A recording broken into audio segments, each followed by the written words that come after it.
வணக்கம். சினிமா பேசுவோம் நண்பா. கார்த்தி, அரவிந்த் சாமி நடிப்புல பிரேம்குமார் ஓட டைரக்ஷன்ல வந்த மெய்யழகன் படம் எப்படி இருக்குது? 96 படத்துக்கு அப்புறமா பிரேம்குமார் இந்த படத்த எடுத்திருக்கிறாரு. ஆக்சுவலா 96 படத்துல இயக்குனவர் தான் மெய்யழகன் படமும் எடுத்திருக்கிறாருன்னு தெரிஞ்சப்போ, படத்து மேல ஒரு மிகப்பெரிய ஒரு எக்ஸ்பெக்டேஷன் இருந்துச்சு. படத்தோட போஸ்டர் எல்லாம் வந்தப்போவே, இது ஒரு ஃபீல் குட் படம்னு எல்லாரும் நெனச்சுட்டு இருந்தாங்க.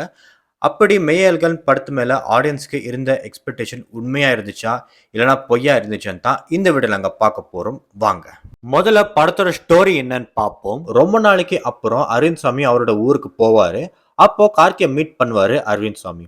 எதுக்காக அரவிந்த் சாமி ஊர விட்டு போனாரு? கார்த்தி எதுக்காக மீட் பண்றாரு அரவிந்த் சாமிய? கார்த்திக்கும் அரவிந்த் சாமிக்கும் என்ன ஒரு சம்பந்தம்? இவங்களுக்குள்ள என்ன நடக்கும்னு தான் படத்தோட மீதி கதையே. முதல்ல படத்தோட பாசிட்டிவ்ஸ் என்னன்னு பார்ப்போம். இந்த படத்தோட ஐடியாவே ஒரு மிகப்பெரிய பிளஸ்ஸா அமைஞ்சிருக்குது. ஏன்னா முக்காவாசி சென்னை இல்ல பெங்களூர் மாதிரி சிட்டில இருக்கிறவங்க எல்லாருமே இந்த மாதிரி சொந்த ஊரை விட்டு போனவங்க தான் அதிகமா இருக்குவாங்க. அவங்களுக்கு எப்படி ஒரு ஃபீல் இருக்குமோ அந்த ஒரு ரிலேட்டபிலிட்டி வந்துட்டு படத்துல இருக்குது. ரெண்டாவது பிளஸ் என்னன்னு பாத்தீங்கன்னா படத்தோட costing Karthi and Aravind Samiya director Premkumar பிடிவாதமா இருந்து நடிக்க வச்சதுக்கு அவருக்கு ஹேக்ஸ் அவுட் சொல்லியே ஆகணும். ஏன்னா இவங்க 2 பேர் தவிர வேற யாராச்சும் நடிச்சிருந்தாங்கன்னா இந்த அளவுக்கு நல்லா நடிச்சிருப்பாங்களான்னு டவுட் நமக்குள்ள இருந்திருக்கும் படம் பார்த்தப்போ. அதே மாதிரி இப்படிப்பட்ட ஒரு நல்ல காம்பினேஷன் வந்துட்டு அமைஞ்சிருக்குமான்னு கேட்டிங்கன்னாங்க, அது வேற யாராச்சும் நடிச்சிருந்தா இந்த மாதிரி ஒரு காம்பினேஷன், இந்த மாதிரி ஒரு யூனிக்கான காம்பினேஷன் அமைஞ்சிருக்குமான்னு கேட்டிங்கன்னா, அது 100% டவுட்டுன்னு நான் தான் சொல்லுவேன். பட் இந்த கார்த்தி அண்ட் அரவிந்த் சாமியோட காம்பினேஷனே ஒரு மிகப்பெரிய காம்பினேஷனா அமைஞ்சிருக்குது. எதுக்காக இன்னொரு மிகப்பெரிய ஒரு காஸ்டிங் இவங்க 2 பேரை சூஸ் பண்ணியிருக்காருன்னு பார்த்தீங்கன்னாக்கா, கார்த்தி அவரோட கவுண்டர் காமெடி அண்ட் அவர் பேசுற டயலாக்ஸ் எல்லாமே ஒரு மாதிரி அதிகமா பேசக்கூடிய ஒரு நபரா தான் வந்துட்டு அவர் படங்கள்லயும் இருக்கும். இன்னொன்னு எளிமையாவே அவரோட அவரோட லைஃப்ல கூட ரியல் லைஃப்ல கூட அவர் வந்துட்டு அதிகமா தான் பேசுற ஒரு நபரா இருக்குவாரு. பட் அதுவே அரவிந்த் சாமி பார்த்தீங்கன்னாக்கா, அவர் அதிகமா பேச மாட்டாரு. ரொம்பவே கம்மியா தான் பேசுவாரு. அந்த கொஞ்சம் கம்மியா பேசுற வார்த்தைகள்லயே அவர் மிகப்பெரிய ஒரு தாக்கம் இருக்கும். அது ரீசென்ட்டா வந்து அவரோட இன்டர்வியூஸ்ல கூட நம்ம பார்த்திருப்போம். அவரு பேசினா எந்த அளவுக்கு எதார்த்தமா பேசுவாரு. அட் த சேம் டைம் எப்படி ஒரு வேல்யூபிளா பேசுவாருன்னு சொல்லிட்டு நம்ம ரீசென்ட் டைம் இன்டர்வியூ பார்த்தா நமக்கு தெரிய வருது. ஸோ அந்த மாரி இந்த படத்துல கூட அவங்க 2 பேர் கேரக்டரும் அப்படிதான் இருக்குது. இன்ஃபாக்ட் இவங்க 2 பேருக்கு இருக்கிற அந்த ஒரு அந்த ஒரு பாண்டிங்னஸ் ஆகட்டும், அந்த ஒரு எமோஷனல் ஆகட்டும், இவங்க 2 பேரும் நடிச்ச அந்த பெர்ஃபார்மன்ஸ் எல்லாமே அல்டிமேட்டா இருக்கும்போது, கண்டிப்பா இந்த ஒரு படத்துக்கு நல்ல காஸ்டிங் பண்ணதுக்கான அவார்டு கூட வரதுக்கான சான்சஸ் அதிகமாவே இருக்கு. 3வது மிகப்பெரிய பிளஸ் என்னன்னு கேட்டீங்கன்னாக்கா, இந்த படத்துல இருக்கிற டயலாக்ஸ். அதாவது இந்த படத்துல முக்கியமா வரப்போறதே இந்த ஒரு டயலாக்ஸ் மட்டும் தான். ஏன்னா, அரவிந்த் சாமி அண்ட் கார்த்திக்குள்ள இருக்கிற அந்த ஒரு அஃபெக்ஷன், அந்த ஒரு பாண்டிங்னஸ் எல்லாமே கன்வே பண்ணுறது இந்த ஒரு டயலாக்ஸ் அண்ட் இந்த உரையாடல் மூலமாக மட்டும் தான். ஸோ அப்படி இந்த படத்துல வந்துட்டு ரொம்ப ஓவராவும் இல்லாம, ரொம்ப கம்மியாவும் இல்லாம அத ரொம்ப பேலன்ஸ்டா பண்ணியிருக்காரு படத்தோட டைரக்டர் பிரேம்குமார்.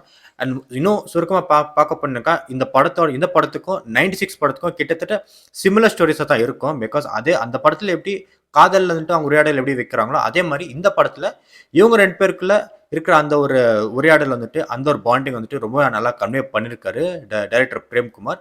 அண்ட் ரொம்பவும் முக்கியமா அரவிந்த் சாமிக்கு ஷார்ப்பா இருக்கிற அதாவது ரொம்பவே நல்லா ஷார்ப்பா இருக்க டயலாக்ஸ் எல்லாம் வச்சு, அதே நேரத்தில கார்த்திக் வந்துட்டு நல்ல ஹியூமரா இருக்கிற டயலாக்ஸ் எல்லாம் வச்சு, இந்த ஒரு இன்ட்ரஸ்டிங் ஃபேக்டரா கொண்டு போயிருக்காரு படத்தோட டைரக்டர் பிரேம்குமார். அடுத்த மிகப்பெரிய பிளஸ் என்னன்னு பார்த்தீங்கன்னாக்கா, இந்த படத்துல எந்த ஒரு ட்விஸ்ட் அண்ட் டர்னும் இருக்காதுன்னு ஆல்ரெடி டைரக்டர் பிரேம்குமார் வந்துட்டு இந்த ரீசென்ட் இன்டர்வியூல சொல்லிட்டாரு. பட் இந்த படம் எப்படிப்பட்ட படமா வரப்போகுது? வெறும் அரவிந்த் சாமி அண்ட் கார்த்தி மட்டும் ஸ்க்ரீன்ல பார்த்துட்டு போர் அடிக்குமான்னு ஒரு ஆடியன்ஸ்க்கு எல்லாருக்கும் ஒரு ஃபீல் இருந்துச்சு. பட் இந்த படத்த பார்த்த பிறகு ஆடியன்ஸ்க்கு எல்லாருமே இந்த ஒரு புடிச்ச படமா எல்லாருக்கும் அமையும். எதுக்காகன்னு பார்த்தோம்னாக்கா, நான் ஏற்கனவே 3வது பிளஸ்ஸா சொன்ன அந்த டயலாக்ஸா இருக்கட்டும், அது 4வது பிளஸ்ஸா நான் அடுத்து என்ன கருதுறேன்னாக்கா, அது ஸ்க்ரீன் பிளே. ஏன்னா ஸ்க்ரீன் பிளே வந்துட்டு ஆரம்பத்துலேருந்து எண்ட் வரைக்கும் ஒரு சில லேக்ஸ்லாம் இருந்தாக்க கூட, அது நம்ம அப்புறமா பார்ப்போம். பட் ஒரு சில லேக்ஸ்லாம் இருந்தாக்க கூட, பட் அது பார்க்குறப்போ அந்த ரிலேட்டிவிட்டி, அந்த ஒரு கனெக்டிங் ஃபேக்டர் வந்துட்டு உண்மையிலேயே படத்துக்கு ஒரு மிகப்பெரிய பிளஸ்ஸாவும் அமைஞ்சிருக்குது. அதோட எல்லாத்தோட அதிகமா என்ன கேட்டீங்கன்னாக்கா, இந்த படத்துல அந்த ஸ்க்ரீன் பிளே வைஸ்ல பார்த்தீங்கன்னாக்கா, ரொம்பவே நல்லா செதுக்கியிருக்கிறாரு டைரக்டர் பிரேம்குமார். படத்துல ஒரு சில ஸ்லோனஸ் இருந்தாக்கா கூட, அந்த ஒரு கனெக்டிங் ஃபேக்டர் இருக்கிறதுனால, அந்த ஸ்லோனஸ்லாம் நமக்கு அவ்வளோ ஃபீல் ஆகாது. பட் உண்மையிலேயே இந்த ஸ்க்ரீன் பிளே ஒர்க்குக்காகவே நம்ம டைரக்டர் பிரேம்குமார் வந்துட்டு நம்ம பாராட்டி தான் ஆகணும்.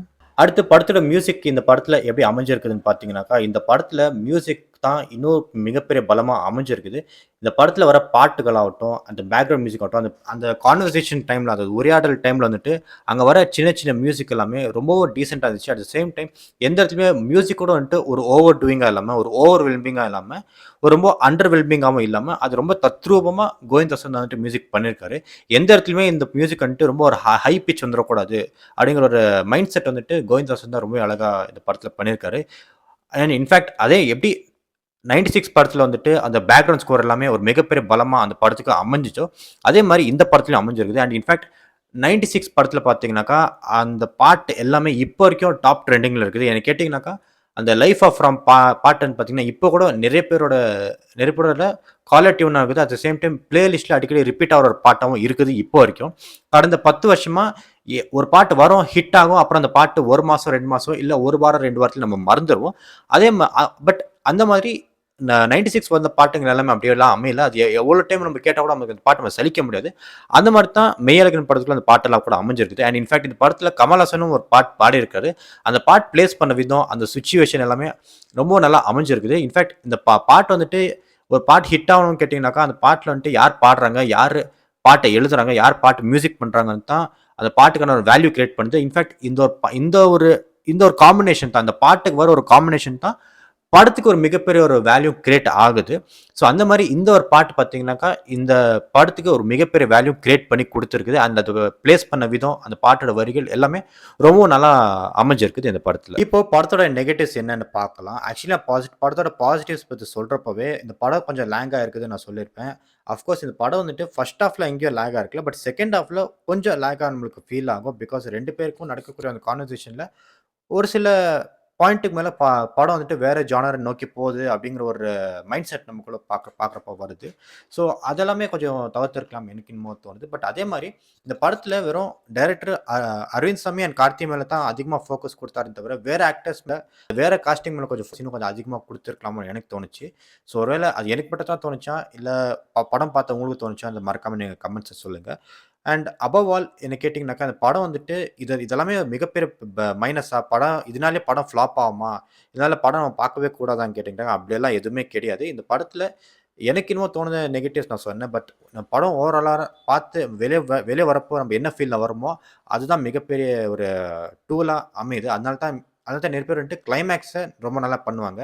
படமெல்லாம் ஒரு ஒரு லேக்கா இருக்கிற ஒரு ஃபீலிங்கா இருந்தா கூட, கிளைமேக்ஸ்ல ஒரு நல்ல ஒரு எங்கேஜிங் கிளைமேக்ஸ குடுத்துருவாங்க. ஸோ அந்த ஒரு ஃபீலிங் வந்துட்டு நம்ப படம் பார்த்து முடிஞ்சு நமக்கு வெளிய வரப்போ ஃபீலிங் எப்படி இருந்துச்சுனாக்கா, கண்டிப்பா ஒரு ஃபீல் குட் ஃபீலிங்கா தான் எனக்கு இருந்துச்சு.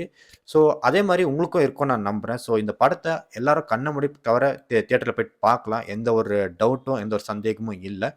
பட் குறிப்பா என்ன கேட்டீங்கன்னாக்கா, இந்த படத்துல இன்னும் இன்னும் கொஞ்சம் பெட்டரா காஸ்ட் அண்ட் க்ரூ பண்ணியிருக்கலாம்னு தோணுச்சு. இந்த கார்த்தி அண்ட் அரவிந்த் சாமி தவிர வேற ஆர்டிஸ்ட்ல வந்துட்டு இன்னும் கொஞ்சம் கவனம் செலுத்தியிருந்தா இன்னும் கொஞ்சம் பெட்டரா அமைஞ்சிருக்கும்னு நான் நினைக்கிறேன். அதாவது இந்த சப்போர்ட்டிங் ஆக்டர்ஸ்க்கு நான் சொல்லிக்கிறேன்.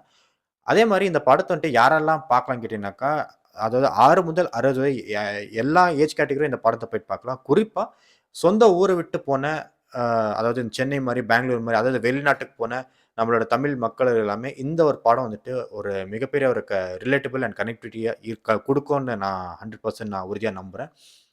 எல்லாத்தோட மேல இந்த படத்துல வந்துட்டு இன்னொரு பெரிய ப்ளஸ்ஸா நான் என்னன்னு பார்க்குறேன்க்கா, ரீசென்ட் டைம்ஸ்ல தமிழ் சினிமால எந்த ஒரு தியேட்டரிக்கல் எக்ஸ்பீரியன்ஸ் எதுவும் வரல.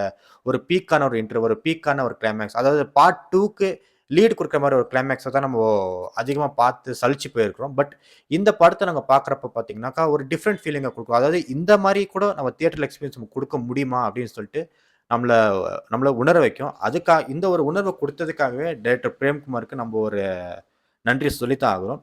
ரொம்பவே ஆக்ஷன் படமாவும் இல்லாம, அட் த சேம் டைம் ஒரு ஒரு பார்ட் 2க்கான ஜானர குடுக்காம, ரொம்பவும் ஒரு பீக் இன்டர்வல், பீக் கிளைமாக்ஸா குடுக்காம, ஒரு அழகா கோர்வையா, ஒரு எதார்த்தமா இருக்கிற ஒரு படத்த மெய்யழகன் படம் வந்துட்டு பிரேம்குமார் குடுத்திருக்காரு. ஸோ இந்த படத்த பத்தி நீங்க என்ன நினைக்கிறீங்க? அத மறக்காம கமெண்ட்ஸ்ல சொல்லுங்க. ஒருவேளை இந்த படத்த நீங்க தியேட்டர்ல பார்த்திருந்தீங்கன்னா, உங்களுக்கு எப்படி இருந்துச்சு? அத மறக்காம கமெண்ட்ஸ்ல சொல்லுங்க. அண்ட் எல்லாத்தோட முக்கியமா, நீங்க எந்த எந்த எது உங்க சொந்த ஊரு? எந்த ஊர்ல போய் நீங்க வேலை பண்ணிட்டு இருக்கீங்க? உங்க சொந்த ஊருக்கு போயிட்டு நீங்க ஆசைப்படுறீங்களா?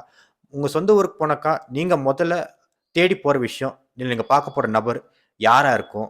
அவங்களுக்கு எவ்வளோ பிடிக்கும்னு சொல்லிட்டு, அதையும் நீங்க மறக்காம கமெண்ட்ஸ்ல சொல்லுங்க.